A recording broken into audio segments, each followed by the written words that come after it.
नंद की शादी के मंडप में बैठी भाभी। हे भगवान, ये क्या कर दिया मैंने। अपने ही हाथों से अपनी बसी बसाई गृहस्थी उजाड़ ली। अब मैं क्या करूंगी, कहाँ जाऊंगी। सानिया प्लीज मेरी मदद कर यार। मैं क्या मदद कर सकती हूँ यार, बता तू। तेरी खुद की फैमिली तेरे खिलाफ है। तेरी ये एक गलती तेरे ऊपर भारी पड़ गई यार। मत मारी गई थी मेरी बुद्धि, घास चरने चली गई थी। वो कहते ना, विनाश काले विपरीत बुद्धि, बस वैसा ही कुछ हुआ मेरे साथ। लेकिन अब मैं अपने साथ गलत नहीं होने दूंगी। मैं भी देखती हूँ वो शादी कैसे करते हैं। इस समय जिस सुषमा को देखकर आपको उस पर सहानुभूति आ रही है, अगर आपने उसकी पूरी कहानी देख ली तो शायद आपके विचार विपरीत हो सकते हैं। तो सुषमा के साथ क्या क्या हुआ था, क्यों हुआ था, और जो हो रहा है वो सही है या गलत, ये जानने के लिए आपको कहानी में हमारे साथ कुछ समय पीछे चलना होगा। गोकुलधाम सोसाइटी जैसे पौष इलाके में रहने वाली सुशील जी के घर में आज भागम भाग मची हुई थी। आखिर उनकी बेटी प्रिया को देखने वाले जो आ रहे थे। अरे सारी तैयारी हुई या नहीं? रामू, मिस्टर अग्रवाल की दुकान से काजू कतली के डिब्बे आ गए ना? अरे हाँ मालिक, आ चुके हैं, वो तो कभी के। घर में नौकर सजावट कर रहे हैं। भारती जी हाथों में चांदी के प्लेट लिए सबको निर्देश दे रही हैं। भाभी, ओ सुषमा भाभी, जल्दी आओ ना यार। देखो मेरी आईब्रो एक छोटी और एक बड़ी तो नहीं लग रही। और देखो ना, कल ही पार्लर से फेशियल करा के आई थी, पर चेहरे पर जरा भी ग्लो नहीं आया। अरे नहीं प्रिया, तू बहुत प्यारी लग रही है, और ग्लो की चिंता मत कर। जब वो तुझे देखेंगे तो बस देखते ही रह जाएंगे। अरे ओ रामू, काजू बादाम वाली ट्रे मेज पर लगाई कि नहीं? और धीरज, वो 4 तरह के ड्रिंक्स तैयार है ना? देखो बहुत बड़े घर के लोग हैं, कोई कमी रह गई ना तो नाक कट जाएगी हमारी। पता नहीं कौन से वीआईपी आ रहे हैं जो पूरे घर को सर पर उठा रखा है। एक लड़का ही तो आ रहा है देखने, कोई इंग्लैंड का राजा थोड़ी ही है। घर में भागम भाग चल ही रही होती है, तभी बाहर एक महंगी एसयूवी गाड़ी के रुकने की आवाज आती है। रामू पसीने पसीने होकर दौड़ता हुआ आता है। अरे साहब, वो लोग आ गए, गाड़ी गेट पर खड़ी है। अच्छा आ गए। अरे जल्दी चलो सब। सुषमा तू जा जल्दी से, प्रिया को देख तैयार हुई कि नहीं। सुशील जी आप बाहर जाइए। सुषमा प्रिया का दुपट्टा ठीक कर रही होती है, तभी भारती जी कमरे में आती हैं। चल जल्दी बाहर चल। अच्छे से सिर नीचा करके बैठना, लड़के वाले बहुत बड़े लोग हैं, जरा भी ऊंच नीच नहीं होनी चाहिए। ठीक है माँ, ठीक है। सुषमा जी आदेश देकर बाहर आ जाती हैं। सुषमा भी प्रिया के साथ पीछे पीछे आ रही होती हैं। तभी आशुतोष अपने माता पिता के साथ घर के अंदर आता है। राधे राधे अंकल जी, राधे राधे आंटी जी। राधे राधे बेटा, आइए। बहन जी, भाई साहब बैठिए। सब लोग सोफे पर बैठ जाते हैं। आशुतोष के बगल में धीरज बैठा है। धीरज का पेट थोड़ा निकला हुआ है और सिर के बाल कम है। माय गॉड, ये लड़का है या कोई फिल्म स्टार? कितना सुंदर और शानदार लग रहा है। सुषमा एक टक बार बार कभी धीरज तो कभी आशुतोष की तरफ देखती जा रही थी। तभी सावित्री जी, रामेश्वर भाई साहब, जरा ये समोसे और ढोकले चखिए, हमारी बहू सुषमा ने अपने हाथों से बनाए हैं। सब लोग नाश्ता कर रहे थे। तभी प्रिया सिर झुकाए ट्रे में चाय लेकर धीरे धीरे कमरे में आती है। सुशील जी, हमें तो सादगी पसंद है, रंग रूप तो भगवान की देन है। हमें बस ऐसी लड़की चाहिए जो घर के संस्कारों को समझ सके। बिल्कुल, सावित्री ठीक कह रही है। बेटा आशुतोष, तुम बताओ, तुम्हें प्रिया पसंद है ना? जी पापा, जैसा आप कहें। और हमें भी आशुतोष बहुत पसंद है भाई साहब। इतना हीरा जैसा लड़का मिलना किस्मत की बात है। तो समझो प्रिया और आशुतोष की एंगेजमेंट फाइनल। मुबारक हो, आज से हम समझे हुए। हाँ, मुझे भी ये रिश्ता मंजूर है। घर में खुशी की लहर दौड़ जाती है। सब एक दूसरे को मिठाई खिलाते हैं। वाह रे भगवान, ये काली कलूटी प्रिया इतने हैंडसम बंदे के साथ सजेगी, और मैं इतनी सुंदर होकर भी इस आलू जैसे धीरज के साथ सड़ रही हूँ। बात पक्की करके आशुतोष के जाने का समय हो गया है। वो उठकर खड़ा होता है। चलते हैं, एंगेजमेंट पर जल्दी मिलेंगे। आशुतोष के घर वाले विदा लेते हैं। मेहमानों के जाते ही प्रिया पागलों की तरह खुशी से झूम उठती है। वो दौड़कर सुषमा का हाथ पकड़ लेती है और उसे गोल गोल घुमाने लगती है। भाभी देखा आपने, आशुतोष कितना स्मार्ट है ना, कितना हैंडसम, कितना कूल। यार मुझे तो यकीन ही नहीं हो रहा कि वो मेरा होने वाला पति है। कितना सुंदर लग रहा था ना वो क्रीम कलर के कुर्ते में। हाँ देख लिया। अरे भाभी आप ही देखो ना उनकी पर्सनैलिटी, उनकी वो आवाज, मेरी तो लॉटरी लग गई भाभी। सोचो ना, जब मेरी शादी होगी और मैं आशुतोष के साथ खड़ी होंगी तो कितना मजा आएगा। मैं अपनी सारी फ्रेंड्स को फोटो दिखाऊंगी, सब जल जाएंगी। हाँ किस्मत है तेरी, काश मेरी किस्मत में भी ऐसा ही कोई लड़का होता जिसे देखकर मैं भी ऐसे ही खुशी से उछल पाती। क्या हुआ भाभी, आप कुछ उदास लग रही हो? अरे नहीं, मैं क्यों उदास होंगी, मैं तो बस ये सोच रही हूँ कि बंदर के हाथ में असली मोती लग गया है, अब संभाल के रखना वरना कहीं छिटक ना जाए। अरे भाभी आप भी ना मजाक करना कभी नहीं छोड़ती। हाँ हाँ ठीक है, अभी पहले चलो कुछ खा पी लो, थोड़ा आराम कर लेते हैं, कल चलेंगे मार्केट शॉपिंग के लिए। अगले दिन प्रिया सुषमा के साथ सगाई का लहंगा खरीदने जाती है। शोरूम में चारों तरफ चमक धमक है। प्रिया और सुषमा महंगे लहंगे देख रही हैं। तभी शोरूम के दरवाजे से आशुतोष अंदर दाखिल होता है। उसने चश्मा लगाया है और बेहद कूल लग रहा है। अरे आशुतोष, आप यहाँ कैसे? सोचा सरप्राइज दे दूं। वैसे भी अपनी होने वाली बीवी की पसंद भी तो देखनी थी। भाभी जी नमस्ते, कैसी हैं आप? नमस्ते आशुतोष, मैं बिल्कुल ठीक हूँ। देखो ना आशुतोष, ये पिंक वाला अच्छा है या वो रेड वाला? अरे भाभी जी आप ही बताइए, आपकी पसंद तो लाजवाब होगी। वैसे भी जो खुद इतना सुंदर हो उसकी पसंद भी तो सुंदर ही होगी ना। हाय, ये कितनी सहजता से मेरी तारीफ कर देता है। और एक वो धीरज है, उसे तो घर की मुर्गी दाल बराबर लगती है। क्या आशुतोष, आप भी ना, आप बस मेरा मजाक उड़ा रहे हो। भाभी मैं तारीफ झूठी थोड़े ना कर रहा हूँ, आप सच में बहुत सुंदर हो। जो सच है वही तो कह रहा हूँ। हाय, ये कितना अच्छा है, देखो कितनी सादगी से तारीफ करता है। लहंगा पसंद करने के बाद सभी शोरूम से बाहर आते हैं और आशुतोष एक कैफे में सभी को ले जाता है। वहां वो बड़े प्यार से एक बोतल खोलकर प्रिया को देता है और दूसरी बोतल सुषमा की तरफ बढ़ाता है। भाभी आप भी पीजिए ना कोल्ड ड्रिंक, देखिए कितनी तेज गर्मी हो रही है, बाहर निकलना भी मुश्किल है, आप थक गई होंगी ना। शुक्रिया आशुतोष। अच्छा बताओ प्रिया, गर्मी बहुत है, आइसक्रीम खाओगी? हाँ आशुतोष। हाँ हाँ ठीक है, तुम्हारे लिए स्ट्रॉबेरी बनवा रहा हूँ। और भाभी आप भी बताइए, आपकी पसंद की कौन सी आइसक्रीम है? मैं तो कोई भी खा लूंगी आशुतोष, मुझे सब पसंद है। भैया एक स्ट्रॉबेरी देना और एक बेहतरीन डार्क चॉकलेट आइसक्रीम, क्योंकि मैंने सुना है कि जो लोग दिल के खूबसूरत होते हैं उन्हें चॉकलेट ही भाती है। देखा, ये बार बार इशारे कर रहा है। प्रिया तो बस एक बहाना है, असली निशाना तो मैं ही हूँ। आशुतोष को मेरी कद्र है जो उस टकले धीरज को कभी नहीं हुई। प्रिया और सुषमा खरीदारी करके वापस घर आ जाते हैं। 2 दिन बाद प्रिया और आशुतोष की सगाई होती है। आज तो मैं ऐसी तैयार हुई हूँ कि अच्छे अच्छों की धड़कन रुक जाए। प्रिया तो इस भारी लहंगे में और भी सांवली लग रही है। आशुतोष की नजरें आज मुझ पर से हटेंगी नहीं। अरे सुषमा जरा मेरा रुमाल देना। कितनी गर्मी है यहाँ, ऊपर से ये टाइट सूट। मुझे तो बस ये लग रहा है कि कब ये फंक्शन खत्म हो और मैं घर जाकर चैन की सांस लूं। आपको तो बस खाने और चैन की पड़ी है। कभी अपनी पत्नी को भी देख लिया करो कि वो कैसी लग रही है। खैर, आपसे उम्मीद करना ही बेकार है, भैंस के आगे बीन बजाने से क्या फायदा। सुषमा मनी मन धीरज को कोसती है। तभी आशुतोष हॉल में दाखिल होता है। उसने रॉयल ब्लू शेरवानी पहनी है। अरे वाह आशुतोष, आज तो आप बहुत ही ज्यादा सुंदर लग रहे हो, बिल्कुल किसी फिल्म के हीरो, बल्कि उससे भी बढ़कर। शुक्रिया भाभी, पर आज तो आपकी सुंदरता के आगे सारी लाइटें फीकी पड़ गई हैं। ऐसा लग रहा है जैसे साक्षात स्वर्ग की कोई अप्सरा जमीन पर उतर आई हो। OMG, अप्सरा कहा उसने मुझे। लगता है ये मुझे पसंद करने लगा है। तभी प्रिया आशुतोष की बातों पर खिलखिलाकर हंस पड़ती है। अरे भाभी, इनकी बातों को सीरियसली मत लेना। आशुतोष की तो आदत है ऐसी मीठी मीठी बातें करना। ये मेरे साथ भी ऐसे ही मजाक करते रहते हैं। हाँ हाँ जल तू, तुझे पता ही नहीं कि ये मजाक नहीं, उसके दिल की बात है। 100 सुनार की एक लोहार की। आज तो आशुतोष ने साफ कर दिया कि उसके दिल में कौन बसता है। सगाई की रस्म शुरू होती है। आशुतोष और प्रिया एक दूसरे को अंगूठी पहनाते हैं। अंगूठी जो आज प्रिया की उंगली में गई है, पर यह आशुतोष, ये तो मेरा है। ये रिश्ता मैं इतनी आसानी से सांवली प्रिया के हाथ में नहीं जाने दूंगी। सगाई खत्म हो चुकी है। घर में मेहमानों के जाने के बाद का बिखराव है। भारती जी सोफे पर बैठी रामू से पैर दबा रही हैं। तभी उनका फोन बजता है। आशुतोष का फोन है। अरे आशुतोष बेटा, हाँ हाँ सब ठीक है। क्या? अच्छा हाँ हाँ क्यों नहीं, सगाई हो गई है तो अब मिलना जुलना तो होगा ही। मैं अभी घर में बात करके बताती हूँ। फोन रखते ही भारती जी चिंता में कहती हैं, सुनिए जी, आशुतोष का फोन था। वो प्रिया को बाहर घुमाने ले जाना चाहता है। कह रहा था कि थोड़ा वक्त साथ बिता लेंगे तो एक दूसरे को समझ पाएंगे। क्या अभी शादी में वक्त है भारती? ऐसे अकेले कैसे भेज दे? हमारे खानदान में आज तक कोई लड़की शादी से पहले ऐसे बाहर नहीं गई। मोहल्ले वाले देखेंगे तो क्या कहेंगे?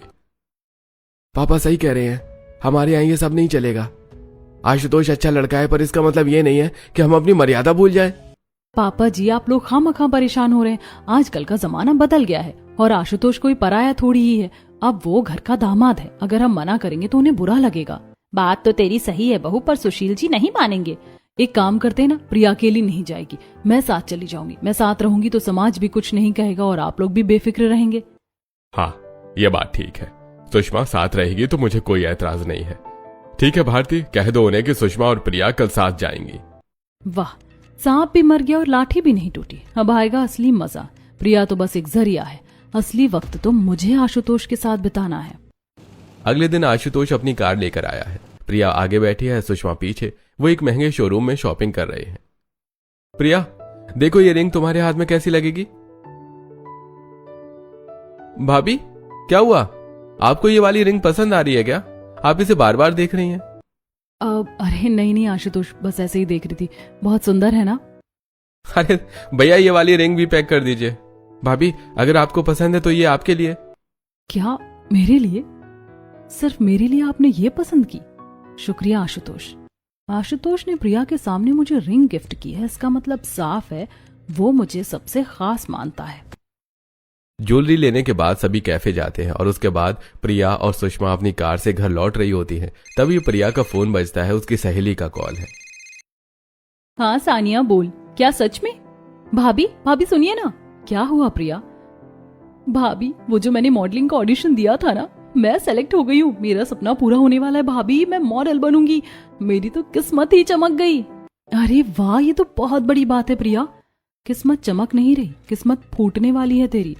पर भाभी, भैया और पापा वो तो मॉडलिंग के नाम से ही भड़क जाते हैं। वो मुझे कभी शूट पर नहीं जाने देंगे। तो फिक्र क्यों करती है प्रिया, तेरी भाभी है ना, मैं तेरी मदद करूंगी। तू शूट पर जाना, घर वालों को मैं संभाल लूंगी, promise. Thank you so much भाभी, आप दुनिया की सबसे अच्छी भाभी हो। प्रिया, तू अपने सपनों की उड़ान भर। मैं यहाँ तेरे आशुतोष के साथ अपनी गृहस्थी बसाने की जमीन तैयार करती हूँ। दोनों नंद भाभी घर आ जाती हैं। रात के समय धीरज सो रहा है और जोर जोर से खर्राटे ले रहा है। सुषमा बेड पर बैठी आशुतोष की दी हुई रिंग को देख रही है।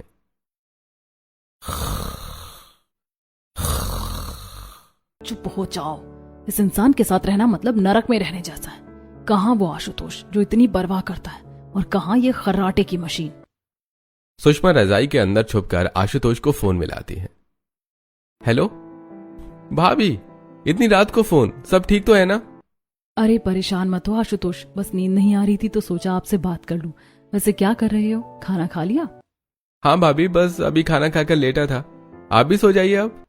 और ये भाभी भाभी कहना छोड़ दो आशुतोष, हम तो हम उम्र के हैं, दोस्त की तरह बात करो ना। अरे नहीं भाभी, रिश्तों की मर्यादा तो रखनी पड़ती है ना। आखिर आप मेरी होने वाली पत्नी की भी भाभी हो ना। हाय, कितना स्वीट है ये। सुषमा फोन रखती है और अपने पति धीरज की तरफ देखती है, जो नींद में अपना पेट खुजला रहा है। कहाँ वो राजकुमार जैसा आशुतोष, और कहाँ ये भालू, इसे तो तमीज भी नहीं है। भगवान ने मेरी जोड़ी इसके साथ बनाकर मेरा अपमान किया है। कांच के टुकड़ों को हीरा समझकर उम्र को सार दी। अब असली जौहरी मिला है तो उसे हाथ से जाने नहीं दूंगी। अगले दिन सुषमा अपनी सहेली किंजल से मिल रही है। सानिया सुषमा को आशुतोष की फोटो दिखाती है। क्या बात है सुषमा, आशुतोष तो सच में बहुत कूल और सॉलिड बंदा है। तू तो हमेशा से ऐसा ही पति चाहती थी ना, पर किस्मत देखो, तुझे मिला धीरज और प्रिया को मिल गया ये हीरा। हाँ यार किंजल, तू तो जानती है मेरे घर वालों को, उनकी मर्जी के आगे मेरी एक नहीं चली। पर अब तू देखना, मतलब तू क्या करना चाहती है? मंजिल तक पहुंचने के लिए अगर रास्ता बदलना पड़े तो मैं पूरा नक्शा ही बदल दूंगी। सुषमा घर लौटती है, उसके दिमाग में सानिया की बात गूंज रही है। वो गुस्से में आईने के सामने खड़ी हो जाती है और खुद को गौर से देखती है। मेरी किस्मत बुरी कैसे हो सकती है? मैं इतनी सुंदर हूँ, इतनी सलीकेदार हूँ, मेरी किस्मत इस सांवली प्रिया से खराब कैसे हो सकती है? तभी धीरज कमरे में आता है। वो बनियान पहने है, उसके हाथ में तेल की शीशी है और वो अपने टकले सिर पर मालिश कर रहा है। अरे सुषमा, आ गई तुम? अरे जरा मेरे सिर में थोड़ा तेल लगा दो ना, बहुत दर्द हो रहा है। और हाँ, आज खाने में क्या बना है? जी, कहाँ वो आशुतोष जो सूट बूट में राजकुमार लगता है, और कहाँ ये इंसान। खुद लगा लो तेल, मेरा सिर पहले से ही फटा जा रहा है, और खाना जो बना है खा लेना। क्या हुआ सुषमा, आजकल तुम बात बात पर उखड़ क्यों जाती हो? उखड़ूंगी नहीं तो क्या आरती उतारूंगी? मेरी जिंदगी नरक बना दी है आप लोगों ने। उसी रात सुषमा आशुतोष को मैसेज करती है। उसी रात सुषमा खिड़की के पास खड़ी चांद को देख रही है और मनी मन आशुतोष के ख्यालों में खोई है। काश काश आशुतोष से प्रिया की जगह मेरी शादी हो रही होती, या काश भगवान ने मुझे उससे पहले मिलवाया होता। कितना शानदार जीवन होता मेरा। तभी धीरज पीछे से आता है और सुषमा के कंधे पर हाथ रखता है। सुषमा चौंक जाती है। अरे क्या हुआ सुषमा, अकेले अकेले खड़ी क्या सोच रही हो? किसका इंतजार है? अरे आप तो डरा ही देते हैं। कुछ नहीं, बस ऐसे ही हवा खा रही थी। चलिए सो जाइए अब। अरे इतनी जल्दी क्या है सोने की? सगाई के बाद से तुम कुछ बदली बदली सी लग रही हो। मुझे बहुत थकान है और सिर में भी दर्द है। प्लीज मुझे सोने दीजिए और उधर मुंह करके सोइए। पता नहीं क्या बात है, लगता है नंद की शादी की भागदौड़ और काम के बोझ की वजह से बेचारी परेशान और फ्रस्ट्रेट हो गई है। कल इसके लिए कुछ अच्छा लेकर आऊंगा। अगले दिन प्रिया चोरी छिपे अपने मॉडलिंग पोर्टफोलियो की फाइल देख रही है। सुषमा पीछे से आती है। प्रिया सुन, आज दोपहर को घर पर कोई नहीं होगा। सब लोग बुआ जी के यहाँ जा रहे हैं। तेरा वो शूट आज ही है ना? हाँ भाभी, आज दोपहर को 2 बजे बुलाया है, पर मैं जाऊंगी कैसे? अगर किसी ने देख लिया तो? तू जा, मैं पीछे से संभाल लूंगी। और सुन, आशुतोष को इस बारे में कुछ मत बताना, वरना वो भी मना कर सकता है। जब तू बड़ी मॉडल बन जाएगी तब उसे सरप्राइज देंगे। आप सच में फरिश्ता हो भाभी। इसी तरह दिन गुजरते हैं। एक तरफ प्रिया अपनी मॉडलिंग शूट के लिए ऑडिशंस देती रहती है, वहीं दूसरी तरफ घर में शादी की तैयारियां चल रही होती हैं। आज प्रिया की हल्दी थी। घर में मेहमानों का आना जाना शुरू हो गया है।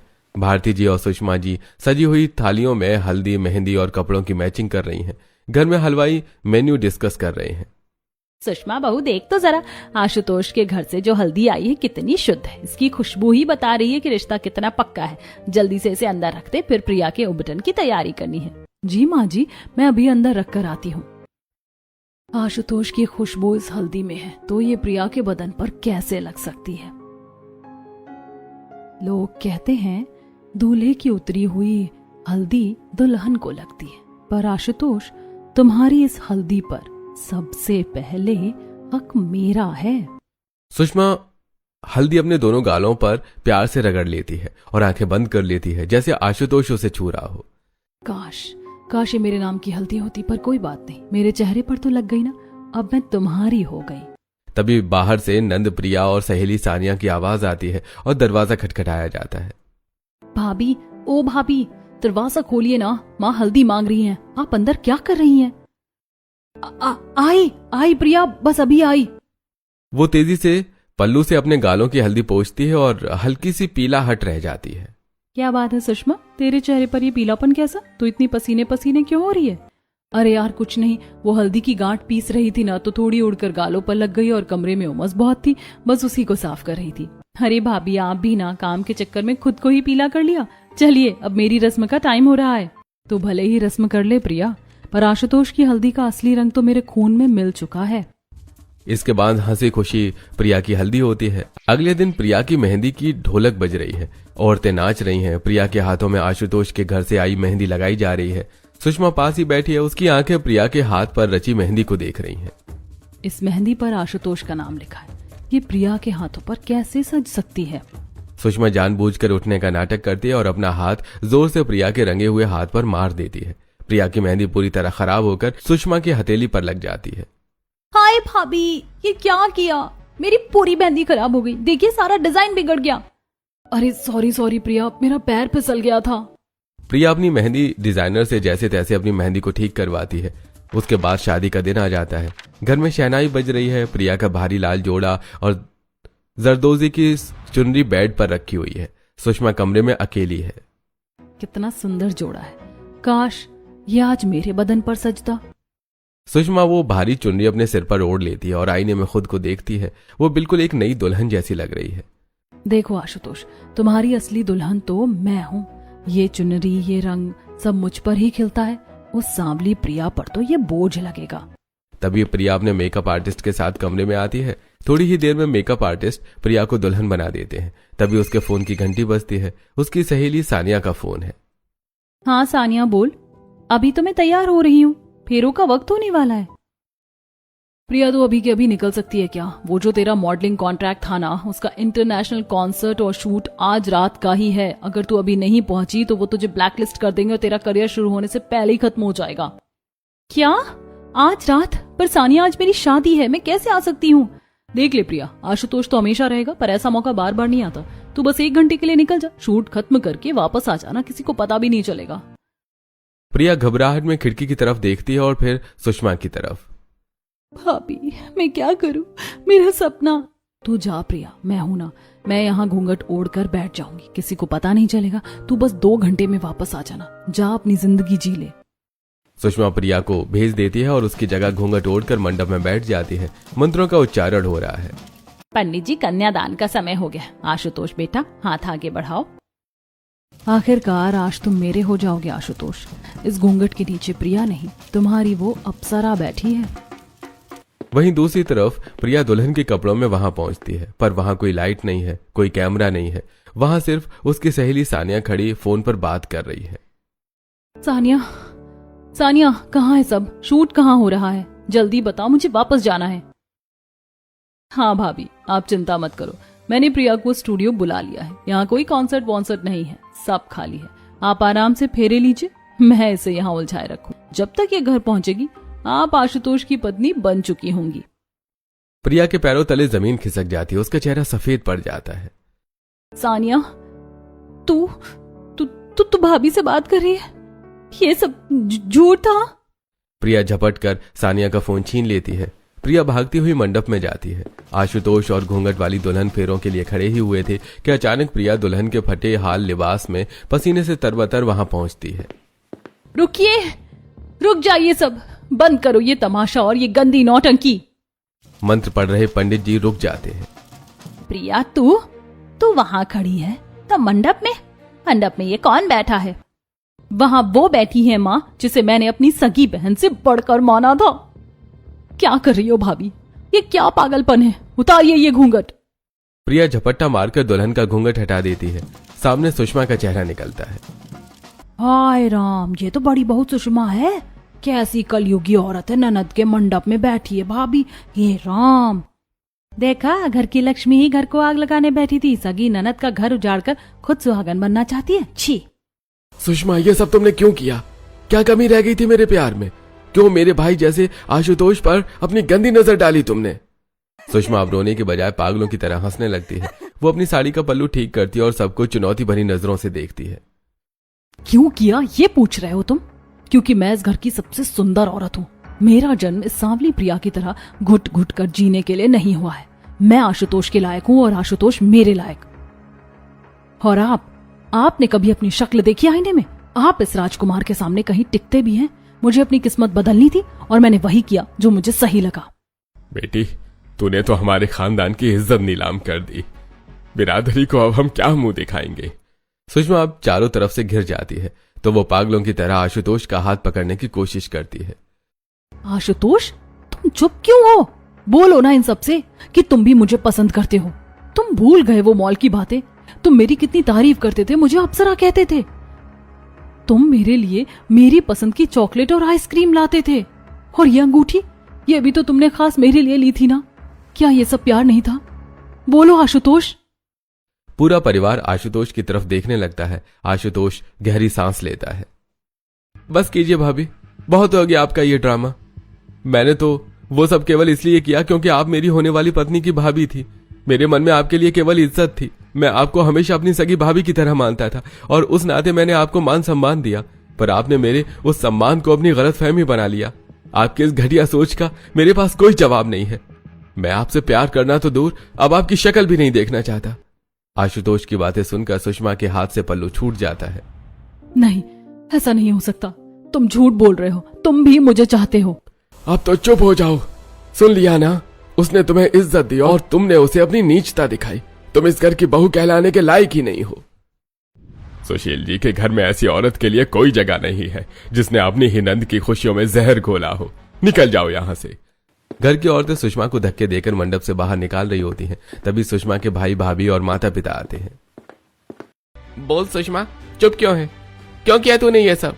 हमारे परिवार की इज्जत नीलाम करते हुए तुझे एक बार भी डर नहीं लगा?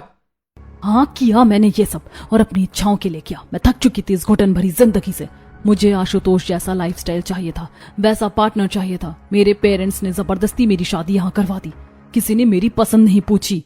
अगर ऐसा ही था सुषमा तो तुम्हें मुझे बताना चाहिए था। अगर तुम शादी के वक्त मुझे एक बार भी बोल देती कि तुम खुश नहीं हो तो मैं खुद पीछे हट जाता। पर तुमने क्या किया? तुमने अपनी इच्छाओं के नाम पर मेरी इज्जत, मेरी बहन की खुशियां और इस पूरे घर का भरोसा तोड़ दिया। तुमने प्यार नहीं किया सुषमा, तुमने सिर्फ धोखा दिया है। धीरज अपनी शादी की अंगूठी निकालता है और सुषमा के पास फेंक देता है। अब बहुत देर हो चुकी है, अब मुझे तुम्हारे लिए कोई हमदर्दी नहीं है, आज से तुम मेरे लिए मर गई। आशुतोष बेटा, प्रिया जो दाग इस औरत ने लगाया है उसे अपनी पवित्र शादी से धो डालो। पंडित जी, लगन का समय बीता जा रहा है, फेरों की रस्म शुरू कीजिए। अंदर मंडप में आशुतोष और प्रिया के फेरे शुरू होते हैं। खुशियों की शहनाई बजती है और सुषमा अपने मायके वालों के साथ घर आ जाती है। कुछ दिन बीतते हैं और एक दिन सुषमा एक कोने में बैठी है। उसके बाल बिखरे हैं और चेहरे की चमक गायब हो गई है। उसकी भाभी रसोई में बर्तन पटक रही है और भाई गुस्से में खड़ा है। अरे कब तक यहाँ बैठी मुफ्त की रोटियां तोड़ोगी? अपनी ननद का घर उजाड़ कर यहाँ आ गई हूँ, अब क्या हमारा भी चैन छीनने का इरादा है? शर्म आती है मुझे बाहर निकलने में। लोग पूछते हैं कि तुम्हारी बहन ने अपने ही घर में डाका क्यों डाला। अगर खाने पीने का शौक है तो काम ढूंढो, यहाँ महारानियों की तरह सेवा नहीं होगी। सुषमा को मायके में ऐसे ही ताने मिलते थे। रात का समय है, सुषमा को भूख लगी है पर किसी ने उसे खाने के लिए नहीं पूछा। वो खाली पेट लेटी है और उसकी आंखों में आंसू बह रहे हैं। तभी उसे अपने पति धीरज की बात याद आती है। धीरज कैसे मेरे लिए मुस्कुराते हुए चाय का कप लेकर आता था, कभी मुझे सरप्राइज देने के लिए छोटी सी अंगूठी लाता है तो कभी थकान देखकर मेरे पैर दबाने की कोशिश करता है। मैं कितनी अंधी थी, जिसे मैं टकला और मोटा कहकर दुत्कारती थी, वही इस दुनिया में मेरी सबसे ज्यादा इज्जत करता था। आशुतोष की चमक धमक के पीछे मैंने उस हीरे को खो दिया जो सिर्फ मेरे लिए चमकता था। आज ना चाय पूछने वाला कोई है, ना सर पर हाथ रखने वाला। सुषमा दौड़कर अपनी माँ की गोदी में सिर रखकर फूट फूट कर रोने लगती है। माँ, मुझसे बहुत बड़ी गलती हो गई। देखो ना भैया और भाभी मुझे कैसे दुत्कार रहे हैं। मेरा इस दुनिया में कोई नहीं रहा। माँ, मैं कहाँ जाऊं? बेटा, मेरे सामने रोने से क्या होगा? जिसके सामने रोना चाहिए था, जिससे माफी मांगनी चाहिए थी, उसे तो तू खुद अपने हाथों से लुटा कर आ गई। धीरज जैसा पति किस्मत वालों को मिलता है सुषमा, और तूने अपनी किस्मत खुद अपने हाथों से जला दी। माँ की बात सुनकर सुषमा रोती हुई धीरज के घर पहुंचती है। तभी धीरज ऑफिस से लौट रहा होता है। धीरज, मुझे माफ कर दो, मैं भटक गई थी। मुझे एहसास हो गया है कि दुनिया में तुम्हारे जैसा कोई नहीं है। मुझे एक मौका दे दो, मैं दासी बनकर रहूंगी, पर मुझे घर से मत निकालो। माफी? सुषमा, तुमने माफी मांगने का हक भी खो दिया है। जिस दिन तुमने मंडप में आशुतोष का हाथ पकड़ा था उसी दिन मेरी पत्नी मर गई थी। वापस चली जाओ सुषमा, अब इस घर में तुम्हारे लिए सिर्फ यादें बची हैं, जगह नहीं। धीरज घर का दरवाजा बंद कर लेता है। सुषमा सड़क पर अकेली खड़ी रह जाती है। उसी समय प्रिया आशुतोष के साथ मायके आई हुई होती है। रात का खाना खाने के बाद सभी बालकनी में बैठे होते हैं।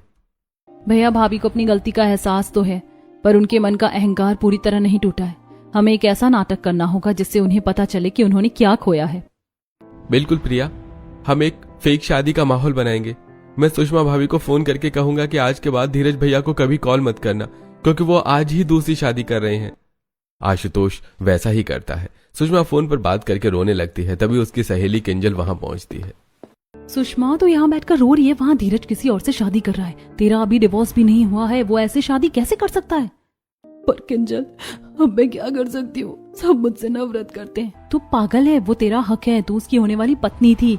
जा और अपना हक छीन ले। उस चुड़ैल को मंडप से खींचकर बाहर कर दे। जा सुषमा, देर मत कर। किंजल के उकसाने पर सुषमा भागी भागी मंडप तक जाती है। शहनाई बज रही है। मंडप में आशुतोष दूल्हे के वेश में बैठा है और पास में एक दुल्हन घूंघट ओढ़े बैठी है। अचानक सुषमा फटे हाल और बिखरे बालों में वहां पहुंचती है।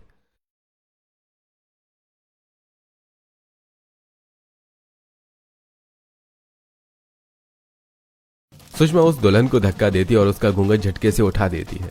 जैसे ही घूंघट उठता है, सुषमा के होश उड़ जाते हैं। दुल्हन के लिबास में कोई लड़की नहीं बल्कि धीरज का एक दोस्त बैठा है जो मूंछों पर ताव दे रहा है। अरे भाभी, क्यों? कैसी लगा मैं? धीरज, प्रिया, आशुतोष और सुषमा के माता पिता भी पीछे से निकल कर आ जाते हैं और ताली बजाकर हंसने लगते हैं। आपकी अकल ठिकाने लगाने के लिए हमें यह नाटक करना पड़ा भाभी। हम देखना चाहते थे कि आप अपनी गलती मानती हैं या अब भी दूसरों की खुशियां छीनने की कोशिश करती हैं। सुषमा शर्मिंदगी से झुक जाती है। उसके माता पिता आगे बढ़ते हैं। बेटी, हमने धीरज और इन बच्चों के साथ मिलकर ये सब किया ताकि तू समझ सके कि सुंदरता चेहरे में नहीं, नियति में होती है। मुझे माफ कर दो धीरज, मैं आशुतोष के पीछे नहीं, अपनी झूठी शान के पीछे भाग रही थी। मुझे एहसास हो गया कि मेरी असली जगह तुम्हारे पास है। मैं एक अच्छी पत्नी और अच्छी बहू बनकर रहूंगी। अगर ये एहसास सच्चा है सुषमा, तो इस घर के दरवाजे तुम्हारे लिए हमेशा खुले हैं। पर याद रखना, भरोसा कमाना पड़ता है, छीना नहीं जाता। इसके बाद सुषमा और धीरज की फिर से शादी होती है। तभी क्या अब भी आपको लगता है कि बाहरी खूबसूरती ही सबसे ज्यादा अहम होती है, या फिर अंदरूनी फिक्र और प्यार? कमेंट करके बताइए।